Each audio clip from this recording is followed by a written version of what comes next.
Canada stands at a pivotal moment as the Liberal Party elects a new leader to succeed Justin Trudeau.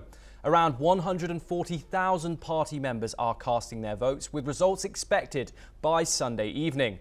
The winner will not only lead the Liberal Party but also become Prime Minister of Canada. However, because the Liberal Party holds a minority government, they may soon have to face a general election to secure their mandate.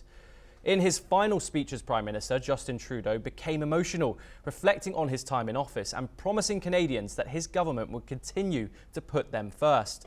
He acknowledged the challenges ahead for his successor and emphasised the need for strong leadership to navigate them. On a personal level, I've made sure that every single day in this office, I put Canadians first, that I have people's backs. And that's why I'm here to tell you all that we got you. Even in the very last days of this government, we will not let Canadians down today and long into the future. The next Prime Minister will immediately face a tense relationship with the United States. President Donald Trump has imposed new trade tariffs on Canadian goods and has even suggested making Canada the 51st US state.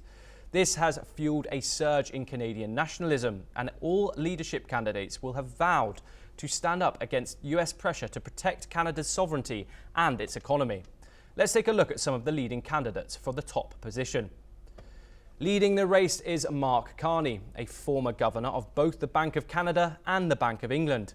Carney is pitching himself as a strong fiscal manager, saying he has helped save two economies and is the leader Canada needs to navigate Trump's trade threats. He has positioned himself as an outsider who can offer fresh leadership, despite having recently served as a special economic advisor to Trudeau. Carney has backed the carbon tax but has recently softened his stance, saying it has served its purpose. Moving on, Chrystia Freeland, former Deputy Prime Minister and Finance Minister, is another top contender. She is well known for renegotiating NAFTA with Trump's administration and has promised a tough stance against the US president if elected.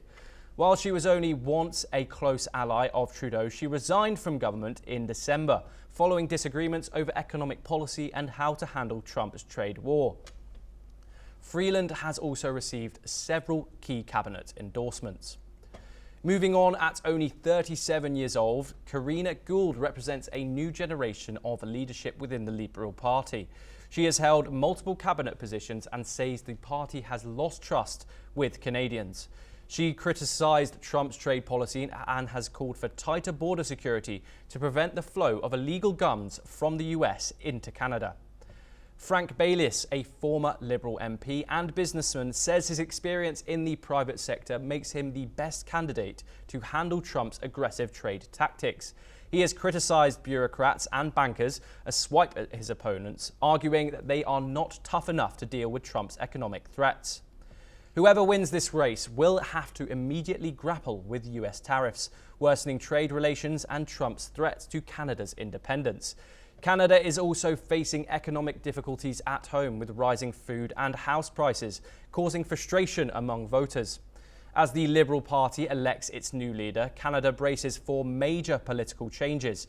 The outcome will not only shape the future of the party, but also determine how Canada stands up to growing international pressure, particularly from the United States and China. Thank you for joining us on NewsX World, and stay tuned for more international news updates.